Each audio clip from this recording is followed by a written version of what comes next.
Hello everyone welcome to my first mini blog. इटा होचे रज दिनर वीडियो जोटा कि सकाळ सकाळ मु उठी ब्रश फ्रश कर दे कि बेले पखाळ बाड़े पखाळ बाड़ेला परे सकाळ चलीबनी गाधी बदे आसिके सज हवा स्टार्ट कर देनी। वीडियोटा एक्चुअली मु शूट कलेनी पहिली रज किंतु टिके वॉइस ओवर देके वीडियोटा को एडिट करके पोस्ट करे पे मते 3 दिन लागी गला। क्या इन्फ्लुएंसर बनूग्रे में सज हो मु पिठा खाउतली जोटा कि मु शूट करिया भूली जाइछि। ଆପଣ ବିଶ୍ୱାସ କରିବେନି ମୁଁ କ'ଣ କ'ଣ ସବୁ ଭୁଲିପାରେ। ଯେମିତି ଆଜିର ଭିଡ଼ିଓରେ ଆପଣ 30% ହିଁ ଭିଡ଼ିଓ ପାଇବେ, ବାକି 70% ପାଇବେନି। କାହିଁକିନା ମୁଁ ତ ମନେ ନଥିବ ଭିଡ଼ିଓ କରିବା ପାଇଁ, ମୁଁ ତ ଭୁଲି ହିଁ ଯାଇଥିମି।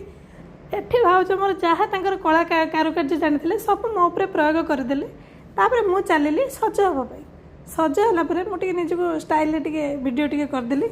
ତାପରେ ଏଇ ଯେଉଁ ଫେକ୍ ଭିଡ଼ିଓ ସବୁ କରାଯାଏନି, ଫେକ୍ କ୍ୟାଣ୍ଡିଡେଟ୍ ସ୍ମାଇଲିଂ ବାଲା, ସେ ଭିଡ଼ିଓ ଟିକେ ସୁଟ୍ କରିଦେଲି। करदेला मत प्रबल भोक, प्रबल अति प्रबल भोक। चली आसनी गाधे बुधे खाइली। ये जो खाया भिडियो देखुं यहाँ नुह, यहाँ तो सन्ध्या बेलर भिडियो। गाधा बेला जोटा खाइली से सुट कर भूली जाइए। 4टा बेला भी कौन कली ताकू भी सुट कर भूली जाइए। रात भी कौन खाइली ता भी सुट कर भूली जाइए। जी अच्छी एडजस्ट करदे। Thank you.